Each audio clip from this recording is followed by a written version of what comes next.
ইরানের যে কোনো আক্রমণের জবাব পূর্ণ শক্তি দিয়ে দেবে যুক্তরাষ্ট্র, এমন হুমকি দিয়েছেন মার্কিন প্রেসিডেন্ট ডোনাল্ড ট্রাম্প। জানান সেই জবাব হবে নজিরবিহীন। ইসরায়েলকে সহায়তাকারী দেশগুলোতে হামলার ইরানের হুমকিতে এমন হুঁশিয়ারি দেন তিনি।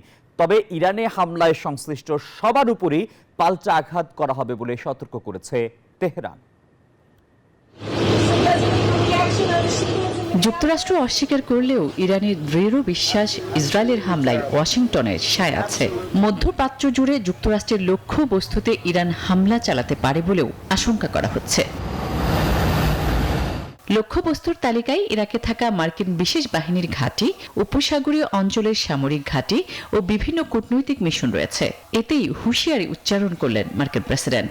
নিজের ট্রুথ সোশ্যালে দেয়া এক পোস্টে ইরানকে সতর্ক করলেন। বান্ডেল থাকলে প্রতি সেনমানিতে টাকা বাঁচবে। বিকাশ সেনমানি বান্ডেল কিনে জিতুন প্রতি লেনদেনে। হুঁশিয়ারি দেন, যুক্তরাষ্ট্রে ইরানের যে কোনো হামলার নজিরবিহীন জবাব পাবে তেহরান। যদিও এরই মধ্যে মধ্যপ্রাচ্যে মার্কিন দূতাবাসগুলি আংশিকভাবে ফাঁকা হয়ে গেছে। পাশাপাশি বাহরাইন, কুয়েত এবং সংযুক্ত আরব আমিরাত সহ অনেক দেশের মার্কিন কর্মীদের পরিবারকেও ফিরিয়ে আনা হয়েছে। ইসরায়েলি হামলা বন্ধ না হলে পাল্টা জবাব দেয়া অব্যাহত রাখবে ইরান।